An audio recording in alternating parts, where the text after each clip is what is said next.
네, 저는 이번에 성경 일독을 하면서 새로운 성경을 읽고 있습니다. 제가 읽는 성경은 새 한글 성경이에요. 새 한글 성경. 가장 최근에 올해 4월에 출판된 성경책입니다. 저는 이렇게 일독을 할 때마다 가장 최근에 나온 번역본들을 이렇게 읽게 됩니다. 그러면은 이 본문이 신학이 성장하고 또 연구가 발전하면서 원래 이 본문의 뜻이 무엇인지를 새롭게 깨닫고 번역해서 일부 약간씩 이렇게 바뀌는 부분들이 있어요. 그래서 저는 읽을 때마다 이 개역 한경 말고 다른 것도 많이 읽었습니다. 지난 과정을 보면은 처음에는 공동 번역 성경도 읽어봤고요. 그 다음에 새 번역 성경으로도 일독해봤고, 그 다음에 쉬운 성경으로도 일독해봤고, 이번에 그 다음에 좀 메시지 성경으로도 일독해봤고, 이번에 나온 새 한글 성경으로 지금 일독하고 있는 중입니다. 새로운 마음으로 이렇게 도움이 되더라고요. 새로운 마음으로 또 접하게 되어서 빈 마음으로 하나님의 말씀을 읽을 수 있는 또 그런 계기가 되어서 참 좋은 것 같다 한 생각을 해보게 됩니다. 그래서 여러분 성경을 읽을 때마다 하나님 새로운 마음을 주십시오. 아마 그게 보면 밑줄도 껴져 있고 이전에 받았던 은혜도 있고 해서 이렇게 새로운 마음으로 다가오지 않을 수 있습니다. 그래서 가장 좋은 거는 아무 밑줄도 없고 아무 체크한 것도 없고 그런 성경을 읽으면 가장 좋긴 한데 그렇다고 읽을 때마다 성경을 새로 살 수는 없지 않습니까? 그래서 하나님 새로운 마음으로 처음 듣는 것처럼 그렇게 말씀을 경청할 수 있도록 도와주십시오 하면은 이전에 깨닫지 못했던 이해하지 못했던 말씀들을 새롭게 읽어가고 깨닫는 그런 좋은 시간이 되지 않을까 생각이 듭니다. 자, 이제 성경 일독 3주차를 시작하게 되었는데 성경의 맥을 잡는 설교도 지금 진행하고 있습니다. 오늘 세 번째인데요. 다윗 언약에 대해서 여러분 함께 말씀을 나누고자 합니다. 먼저 지난 2주간의 이야기, 아브라함 언약과 그 다음에 시내산 언약, 중요한 언약이 있었는데 왜 그것이 나타났고 그것이 무엇을 목적으로 하는지 깨닫기 위해서 다시 한번 이야기하면 줄거리를 한번 다시 살펴보았으면 좋겠습니다. 네, 다음 화면을 보시면은 하나님께서 천지를 창조하시고 그 중에 사람도 창조하셨어요. 아담과 하와에게 에덴 동산에 있는 선악을 알게 하는 나무는 먹지 말라 그 하나 명령했는데 그 하나도 듣지 않았어요. 결국 그것을 먹게 되어서 나도 하나님처럼 되고자 하는 교만을 부리게 되었어요. 결국은 에덴 동산에서 쫓겨나게 되었고 그 이후의 삶은 더 살인도 하고 하면서 죄악이 또 관영하게 되었어요. 온 세상이 죄악으로 물들자 하나님은 홍수로 온 세상을 심판하시고 노아의 가족을 통해서 다시 한번 시작하셨습니다. 그런데 노아의 가족도 아담의 후손처럼 똑같은 죄를 범하게 돼요. 그 결정적인 사건이 무엇이냐? 바벨탑을 건축하는 겁니다. 높은 탑을 쌓아서 우리도 하나님처럼 되겠다. 우리가 왕이 되겠다. 우리가 모여서 살고 흩어지지 말자. 우리의 왕국을 만들자 하면서 바벨탑을 높이 쌓게 되는 것입니다. 그때 하나님께서 내려오셔서 그 바벨탑을 부수시고 인간의 언어를 혼잡하게 하셨어요. 그래서 그들이 서로 흩어질 수밖에 없게 만드셨습니다. 그래서 다음 화면을 보시면은 세상 넓은 곳에 흩어져서 각 지역에다가 문명을 일으키면서 그렇게 흩어져서 살게 되었습니다. 하나님의 명령을 따라서 온 세상이 흩어져서 온 세상을 다스리는 건 좋고 문명을 일으킨 것도 참 좋았어요. 그런데 문제는 뭐냐? 가장 중요한 유일하신 창조주 하나님을 잃어버리게 된 겁니다. 그걸 망각하게 된 거예요. 그래서 다음 화면을 보시면은 그때 당시 그 앞에 제가 넣지 못했는데 말로 말씀드리겠습니다. 저기 문명이 그때 저 문명이 일으키기 전까지 문자가 없었어요. 문자가. 저 문명이 생기면서 이제 상형 문자가 생기기 시작했거든요. 그 이전의 모든 이야기들이 내려오면서 기록이 되었더라면 정확하게 그 후손들이 알 텐데 말로 넘겨오다 보니까 점점 왜곡되게 되고 그 다음에 사람의 욕심과 죄악 때문에 자기들이 좋아하는 신을 만들기 시작했어요. 그것이 깊어지다 보니까 엉뚱한 거짓 신들이 만들어지게 되고 그것이 우상이 되어서 우상을 숭배하는 일이 벌어지게 되었습니다. 그래서 전 네 개의 문명 모두 다 유일하신 창조주 하나님, 참 하나님을 알지 못하고 자기가 원하는 신들을 만들어서 섬기게 되었죠. 그래서 하나님께서 내 백성인데, 그래서 내 백성을 구원하시기 위해서 인류 구원의 계획을 시작하게 되셨는데 누구를 부르십니까? 아브라함을 부르시죠. 다음 화면을 보시면은 바벨탑을 쌓았던 저 문명 속에서 우상을 숭배하고 있던 데라 가족을 부르십니다. 그래서 그들이 부름을 받고 이동을 하게 되는데 저 위에 하란까지 가게 돼요. 근데 거기서 데라는 멈춰버리고 거기서 죽게 됩니다. 그리고 하나님께서 그 아들 아브라함을 부르세요. 아브라함아, 너를 통해서 내가 인류 구원의 계획을 진행할 것이다. 너에게 네 가지를 약속할 것이다 했어요. 다음 화면을 보시면은 그 네 가지가 무엇입니까? 너에게 땅을 줄게.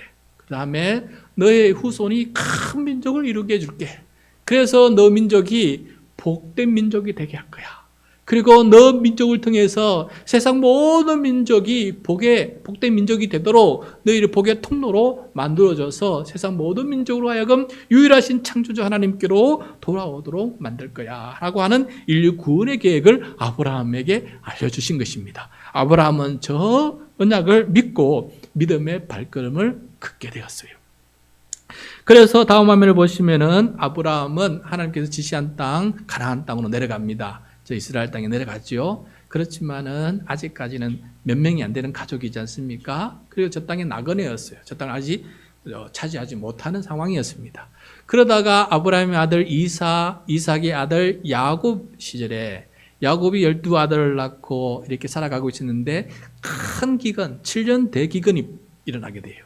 근데 그 기근에 저 나일강하고 이집트 나일강하고 애굽이죠. 거기에 식량이 풍부해가지고 그 야곱의 가족 70명이 살기 위해서 그 땅으로 이주를 하게 돼요. 이주를 해서 외국인 근로자로서 저기서 몇 년을 살게 됩니까? 430년을 살게 돼요. 거기서 70명이 430년 뒤에는 장정만 몇 명이에요? 군대 나갈 20세 이상 남자만 60만 명이 된 거예요. 그래서 아내와 가족을 다 합치면, 자녀를 합치면 적어도 200만 명 되는 큰 민족을 이루게 해주신 거예요. 그래서 하나님께서 아브라함에게 주신 첫 번째 약속 중에 그 4개 중에 한 개 약속, 너로 하여금 큰 민족을 이루게 하시라는 그 약속을 저 애굽 땅에서 성취해 주신 겁니다. 그러고 난 다음에 하나님께서 모세를 보내셔서 야, 저 이스라엘 백성을 데리고 다시금 내가 약속했던 그 땅, 가나안 땅으로 다시금 인도해라 라고 이렇게 명령을 내리시죠. 그래서 모세가 이끌어오지 않습니까? 그런데 바로 직진하지 않고 밑으로 내려가요. 왜? 이 백성으로 하여금 복이 되는 민족이 되게끔 만들기 위해서 하나님께서 시내산으로 부르세요. 그래서 시내산에서 언약을 맺습니다. 그 언약을 우리가 핵심이 뭐냐? 그 언약의 613가지 그 많은 율법 중에서 가장 중요한 핵심이 뭐냐? 10계명이에요. 10계명이 바로 시내산 언약의 언약 정서예요. 우리 지금 사택 때문에 계약을 하지 않습니까? 그 계약 정서가 뭐냐면 10계명 두 돌판이에요. 10계명 그 두 돌판을 가지고 하나님과 이스라엘 백성 사이에 언약을 맺는 것입니다. 이렇게 살면, 이 명령대로 살면 너희들은 복이 될 것이고, 이 명령대로 살지 못하면 너희들은 저주가 될 것이다. 너희들 복의 통로가 되어야 되지 저주의 통로가 되지 말라라고 이렇게 언약을 맺는 것입니다. 그래서 시내산 언약 10계명은 복이 되는 길을 가르쳐 주기 위해서, 복이 되는 안내 지침서인 거예요. 그래서 저곳에서 아브라함의 언약에 있는 복이 무엇인지, 어떻게 복이 되는지를 주님께서 가르쳐 주시고, 그래 그 백성이 복이 될 수 있도록 10계명을 주신 다음에 이제 약속의 땅으로 들어가게 되는 것입니다.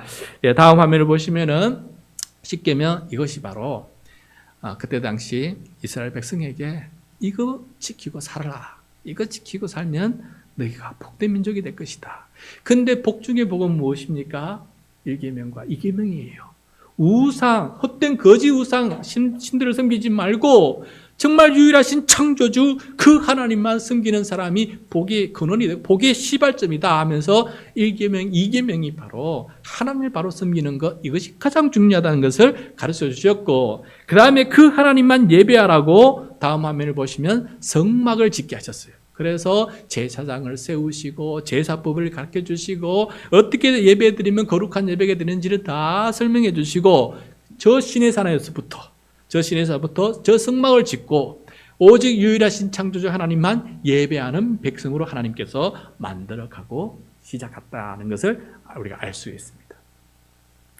그래서 다음 화면을 보시면은 시내산을 출발해서 저 가나안 땅에 들어가는데, 모세와 출애굽 1세대들은 죽고 제2세대 여호수아, 모세의 후계자 여호수아가 그 백성을 2세대를 이끌고 약속의 땅에 들어가게 됩니다. 자, 여호수아가 요단강을 건너서 저 약속의 땅을 다 점령하게 돼요. 다음 화면을 보시면은 저게 바로 가나안 땅인데, 가나안 땅에는 원래 저렇게 원주민들이 살고 있었어요.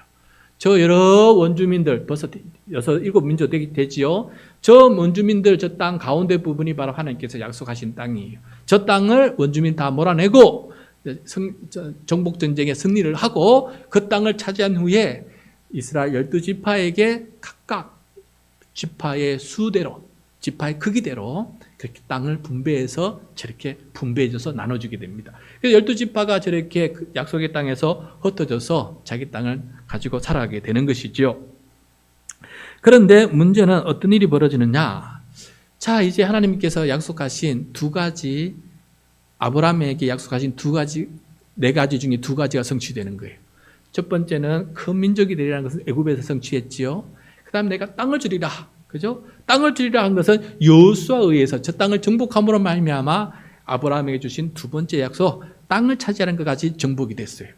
그래서 다 이루어졌습니다. 그럼 이제 남은 거 두 가지 아니에요? 뭡니까? 저기서 어떤 민족이 되어야 돼요? 복된 민족이 되어야 되는 거 아니겠습니까? 그래야 복의 통로, 주변 나라들에게, 민족에게 복의 통로가 되지 않겠습니까? 그런데 복된 민족이 되기 위해서 가장 중요한 게 뭐라 그랬습니까? 유일하신 창조주 하나님만 믿고 다른 모든 우상을 저버려야 되지 않습니까? 그런데 저 땅에 들어가서 어떻게 되냐면 저 땅 주민들 다 쫓아내야 되는 거예요. 그런데 이스라엘 백성이 욕심이 생겨서 쫓아내지 못하고 저 주민들을 노예로 삼는 거예요. 여기서부터 문제가 벌어지게 됩니다. 그 땅 주민들을 다 쫓아내지 않고 함께 살다 보니까, 그들과 결혼하다 보니까 어떤 일이 벌어집니까? 그들이 섬기는 우상을 알게 되는 거예요.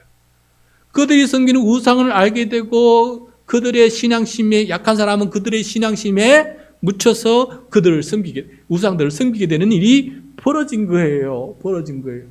다음 화면을 보시면은 저 땅에 가장 유명한 두 신이 있다면 바알과 아세라예요. 바알과 아세라. 저 신들을 섬기는 일이 벌어지게 됐어요. 하나님도 섬기고 저 바알과 아세라 제단에 가서 저들도 섬기고 혼합주의 신앙을 하게 되는 거예요. 그러면 복된 민족이 되는 겁니까? 안 되는 겁니까? 안 되는 거죠.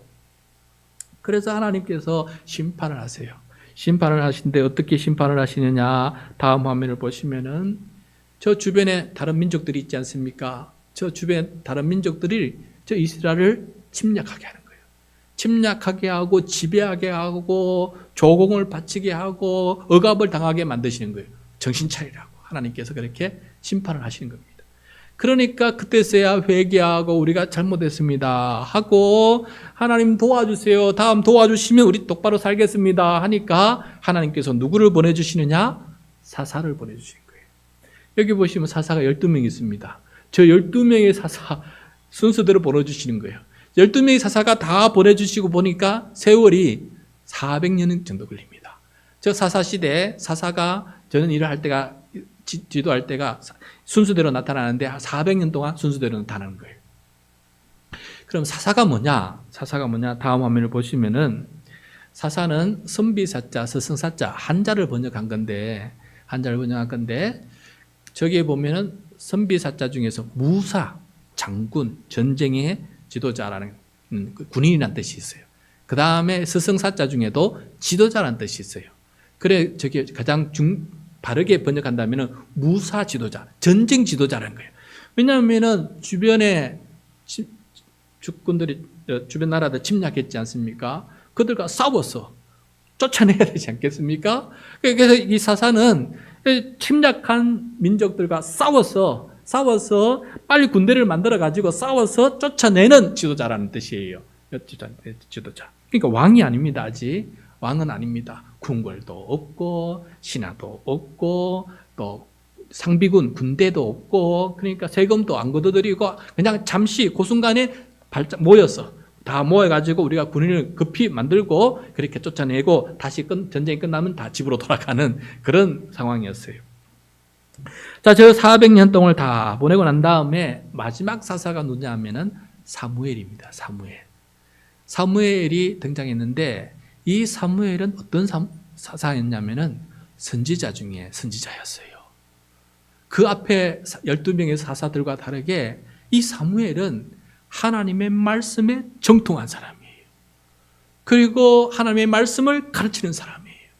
400년 사사시대를 돌아오면 보니까 우리가 계속해서 반복해서 잘한다 했다가 우상 숭배고 또 다시 했다 다시 우상을 숭배하고 12번을 반복하면서 이렇게 지켜온 지난 역사를 바라보면서 사무엘이 우리 이러면 안 된다, 더 이상 이러지 말자 하면서 미스바에 다 백성들을 모아놓고 회개 운동을 벌여요. 회개 집회를 하면서 그들에게 율법을 제대로 가르치면서 앞으로는 우리 이렇게 살지 말자라고 이렇게 가르치는 이 사사, 위대한 사사 사무엘이 등장하게 된 겁니다. 자, 그렇게 말씀을 가르치고 회개하면서 부흥이 일어나는데 그때 백성들 사이에 어떤 요구를 하게 되냐면은 사무엘 선생님, 우리도 왕을 세워주십시오. 지난 400년 사사를 살아보면서 왕이 없으니까, 군대가 없으니까 또 언제 우리가 쳐들어오면은 우리가 또 피해되고 또 우리가 억눌리게 되고 박해를 받지 않습니까? 그래서 우리도 주변 나라처럼 왕을 세우고 상비 군대를 세우십시다 라고 했어요. 그때 사무엘은 너희가 왜 하나님을 의지하지 못하느냐? 그렇게 되면은 왕을 세우면 그것이 끝이냐? 세금을 걷어들여야 되고 너희들이 복에 걸려야 되고 얼마나 힘든지를 늘 아느냐? 하나님을 믿고 우리가 살아가면 하나님께서 도와주실 것이다 라고 했는데도 불구하고 백성은 끊임없이 당장 겁이 나니까 군대 세우고 왕을 세워달라고 요구하니까 하나님께서 사무엘에게 들어줘라 이렇게 얘기했어요. 그래서 들어주라 해서 처음으로 세운 왕이 누구냐? 다음 화면을 보시면은 하나님께서 사울을 왕으로 세워요. 처음 왕입니다. 12사사 사무엘 사사까지 지나고 이 사사 시대를 종결하고 이제부터는 왕이 다스리는 왕국 시대가 시작되는 겁니다. 첫 번째 왕이 누구라고요? 사울 왕은 그 목적대로, 백성의 목적대로 군대를 거느리고 그래서 상비군을 만들어서 적국이 쳐들어오면 족족이 물리치는 그런 좋은 왕이 되었어요. 보람 있죠? 그런데 문제가 뭐냐면은 더 중요한 것을 놓쳐버려요. 사울 왕의 믿음이 흔들리고 있었어요. 견고한 믿음이 아니에요. 그래서 때때로 사무엘이 지시한 것을 거부하고 자기 뜻대로 해요. 가장 나중에는 어떤 일이 벌어지느냐? 하나님께 묻지 않고 무당에게 찾아가서 질문하는 일이 벌어진 거예요. 무당에게 찾아가서. 그래서 하나님은 저가 나를 버렸구나 해서 사울 왕이 하나님을 버렸으니 하나님도 사울 왕을 버립니다. 그리고 난 다음에 하나님께서 다윗을 왕으로 세우라 그래요. 다윗을 왕으로. 그래서 다윗이 두 번째 왕이 됩니다. 두 번째 왕. 다윗은 사울과 다른 점이 있어요. 똑같이 다윗도 군대를 통해서 적군을 다 물리치는 좋은 일을 했어요. 그런데 사울 왕과 달리 다윗 왕은 하나님께도 신실했어요. 절대 우상을 숭배하지 않았습니다. 우상을 숭배하지 않고 유일하신 하나님, 창조주 하나님만, 여호와 하나님만 섬기는 그런 왕이 되었어요. 그리고 다윗이 얼마나 겸손했는지 자기가 왕임에도 불구하고 우리를 다스리는 진짜 왕은 여호와 하나님이십니다 하면서 왕이 된 이후에 그 예루살렘 성에 무엇을 운반해 옵니까? 하나님의 언약궤를 운반해 와요. 하나님의 언약궤를 예루살렘 성 자기 궁궐 옆에다가 모셔요. 그 언약궤 안에 뭐가 들어있습니까? 십계명 두 돌판이 들어가 있지 않습니까? 그게 뭡니까? 복이 되는 길이라니에요. 다윗은 아브라함의 언약을 이루고 싶었던 거예요. 복이 되고 싶었던 거예요. 십계명을 지키고 살고 싶었던 거예요. 그래서 하나님의 언약궤를 예루살렘 성전으로 운반하는 일을 가장 먼저 하게 된 것입니다. 사울 왕은 언약궤에 관심도 없었어요. 그런데 다윗은 언약궤를 예루살렘 성 자기 궁궐 옆에 모셔오는 겁니다. 그리고 난 다음에 그것이 끝이었습니까? 아니었습니다. 자기는 백향목과 돌로 지은 궁궐에 살고 있는데 하나님의 언약궤는 하나님의 집이라고 하는데 천막에 있는 거예요. 그래서 다윗이 하나님의 집을 짓고 싶었던 거예요. 하나님의 집을 짓고 싶었던 거예요.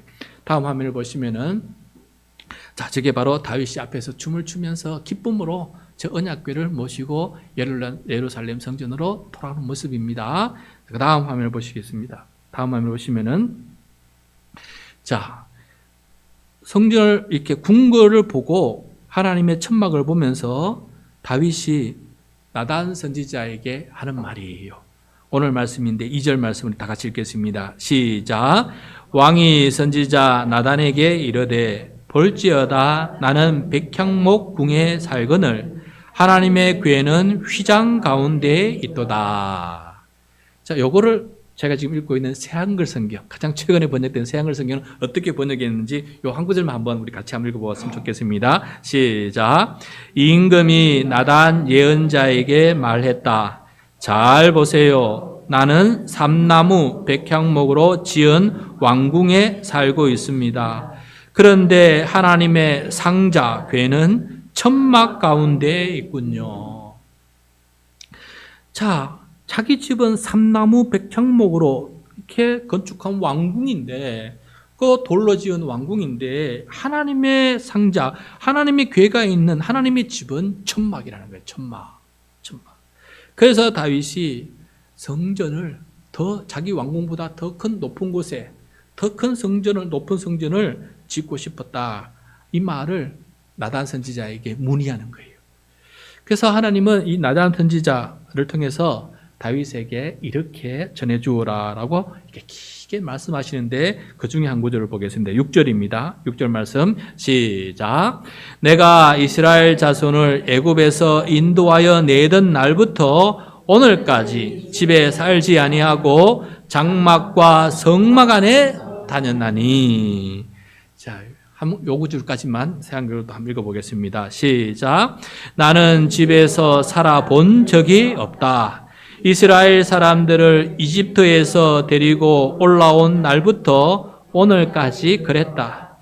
나는 이리저리 다니면서 천마간 곧 내가 머무르던 곳에서 지냈지라고 말씀.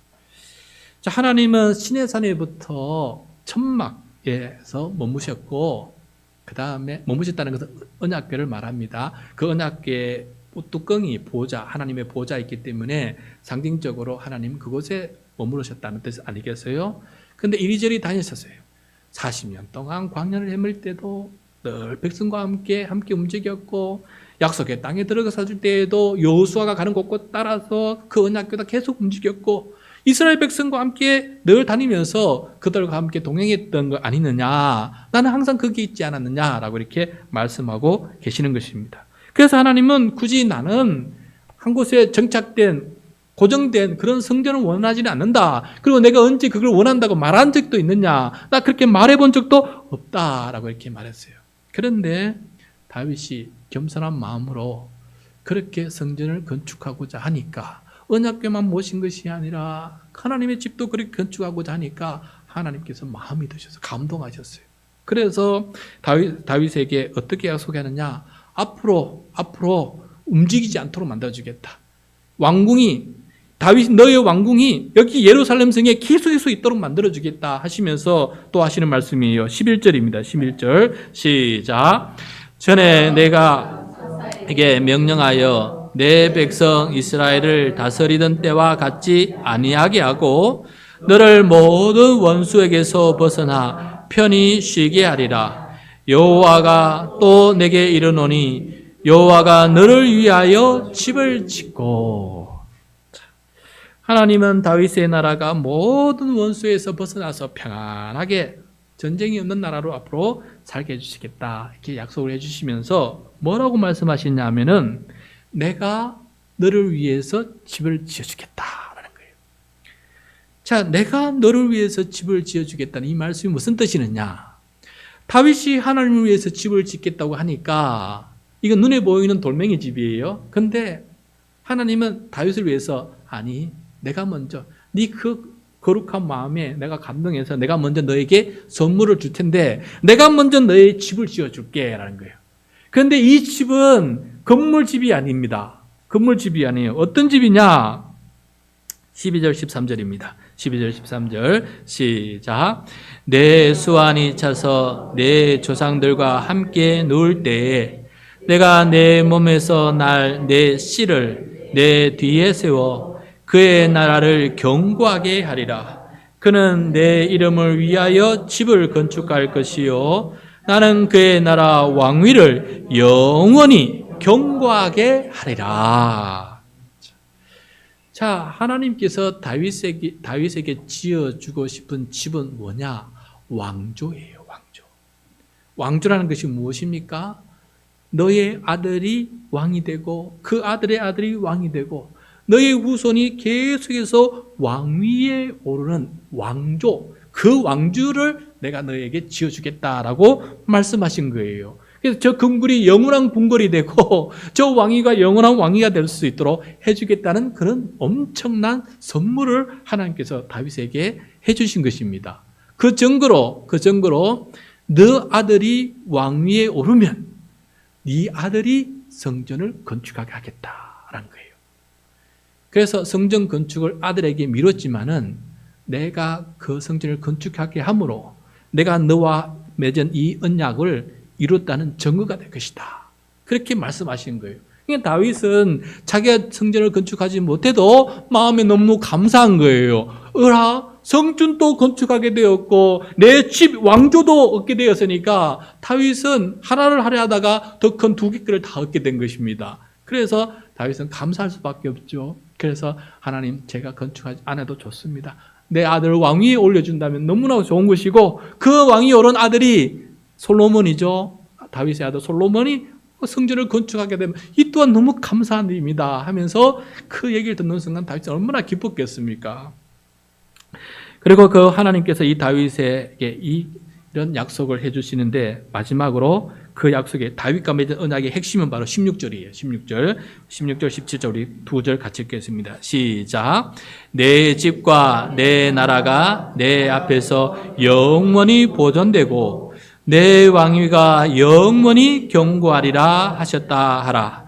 나단이 이 모든 말씀들과 이 모든 계시대로 다윗에게 말하니라. 자, 내 집, 여기서 뭡니까? 집은 왕조죠. 다윗의 왕조죠. 너 왕조와 너 왕위가 계속 이어지는 것과 내 나라, 이 다윗의 나라가 계속해서 영원히 보존되고 견고하게 할 것이다 라고 하나님께서 약속해 주신 것을 보게 돼요. 그 이후로 오랫동안 정말 다윗의 자손이 이 남왕국 유다 왕국이 멸망할 때까지 다윗의 자손이 계속해서 왕위에 오르게 되고 그 예루살렘은 변함없이 수도가 되고 그곳에 예루살렘 성전은 끊임없이 그 위에서 지키게 되는 그런 은혜를 받아 누리게 되는 것입니다. 자, 이렇게 다윗과 솔로몬은 이렇게 하나님의 은혜를 받아서 복된 민족이 되어갑니다. 다윗은 하나님만 섬기는 그런 왕이었고 그 백성을 하나님만 섬기는 백성으로 만들어가는 거예요. 그러니까 이 백성이 복된 민족, 복된 나라로 변해가는 겁니다. 그 아들 말년 아니죠. 그 아들 솔로몬에 이어지면서도 이 신앙적인 개성이 그대로 이어지는 거예요. 솔로몬이 성전을 건축하면서 얼마나 영성이 뛰어났는지 하나님께 영광을 올려드려요. 그래서 다윗과 솔로몬 시대에는 그 나라가 가장 복된 나라가 되고 주변의 민족들이 다윗의 지혜, 솔로몬의 지혜를 배우려고 찾아오고 또 솔로몬은 더 강력해져서 주변의 많은 나라들을 속국으로 삼을 정도로 큰 복을 받아 누리게 됩니다. 이렇게 함으로써 아브라함의 언약 4가지가 다 이루어지는 거예요. 앞에 2가지는 이루어졌죠. 자, 이스라엘이 복된 민족, 유일하신 창조주 참 하나님만 섬기는 복된 민족이 되는 겁니다. 그 다음에 주변 나라에게 복의 통로가 되어서 주변 나라 민족들이 찾아오는 축복의 통로의 역할을 하게 되죠. 특별히 성경에 무엇을 기록합니까? 스바 여왕을 기억하죠. 스바 여왕. 스바는 오늘날 에티오피아예요. 스바 여왕이 찾아와서 솔로몬의 지혜를 배우고 돌아가서 그가 하나님을 믿는 사람이 되지 않았습니까? 그래서 구약 성경 때는 에티오피아는 유대 국가였고 신약 성경 시대에는 에티오피아는 기독교 국가가 되지 않습니까? 지금도 기독교 국가 아닙니까? 그것처럼 다른 나라에게 축복의 통로가 되는 역할을 감당했으니 아브라함의 언약 4개를 다 성취한 사람이 누굽니까? 다윗인 거예요. 다윗. 그래서 구약 성경에서 가장 위대하고 중요한 인물 2사람을 뽑으라면 누굽니까? 아브라함과 다윗이 되는 거예요. 아브라함은 인류 구원의 계획을 받아들인 사람이에요. 그 인류 구원의 계획 약속 4가지를 이스라엘 역사상 최초로 이 4가지를 다 이룬 사람이 누구였습니까? 다윗인 거예요. 그래서 다윗인 거예요. 그래서 다윗의 후손으로 그리스도가 오신다. 다음 주에 살펴보겠지만 다윗의 후손으로 그리스도가 오신다는 말이 나오게 된 것입니다. 다음 화면을 보시겠습니다. 다시 한번 정리합니다. 아브라함의 언약 하나님께서 맺으셨어요. 4가지 언약. 근데 그 언약에서 복에 대해서 복이 어떻게 복이 되는지에 대해서는 명확하게 말씀해 주지 않았어요. 그런데 시내산 언약을 통해서 10계명을 주시면서 복은 이렇게 되는 것이다 라는 것을 알려주셨어요. 그래서 시내산 언약은 아브라함의 언약을 부연 설명하는 거예요. 2개가 하나입니다. 하나. 그래서 아브라함 언약과 시내산이 합쳐질 때 2개가 합쳐질 때 어떻게 해서 이 아브라함의 언약을 다 이룰 수 있을까 하는 것을 깨닫게 되는 것이죠. 그런데 그 약속을 다 이룬 사람이 다윗이에요. 그래서 하나님께서 너무너무 기뻐서 다윗이 내가 그동안 아브라함 이후로 1000년 동안 기다렸던 800에서 1000년 동안 기다렸던 이 언약의 성취가 아브라함에 참 다윗에서 이루어지니까 하나님께서 너무 기쁘고 감동이 되고 기대가 되어서 다윗 같은 왕이 계속해서 이어졌으면 좋겠다.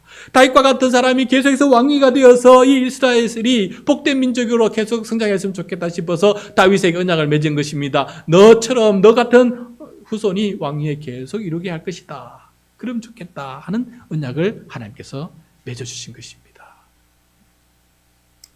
그럼 말씀을 맺고자 합니다. 여러분, 우리도 다윗처럼 복된 사람 될 수 있기를 축복합니다.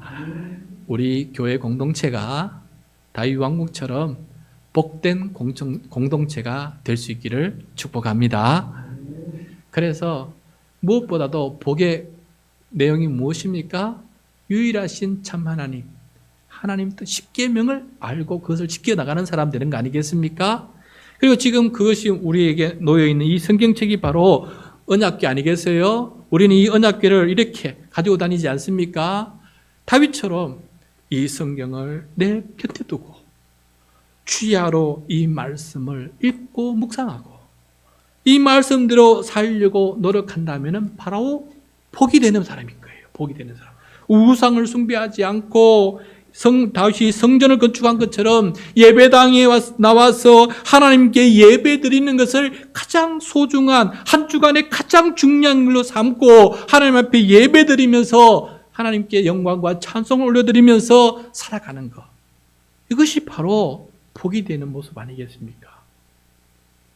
그래서 다윗처럼 우리도 복된 사람이 되려면, 우리가 복된 교회가 되려면 우리 모두가 하나님의 말씀을 곁에 두고 그 말씀대로 살려고 해야 되고 하나님 앞에 신실하게 예배드리는 공동체로 함께 모여서 하나님을 기쁘시게 하며 살아간다면 우리 모두 다 복된 공동체가 되고 우리 공동체가 복의 통로가 되는 그러한 귀한 공동체로 하나님께서 사용해 주실 줄로 믿습니다. 그런 삶을 생각하면서 말씀과 예배를 소중히 여기면서 살아가는 우리 하늘평강교회 모든 성도 되시기를 다시 한번 축원드립니다.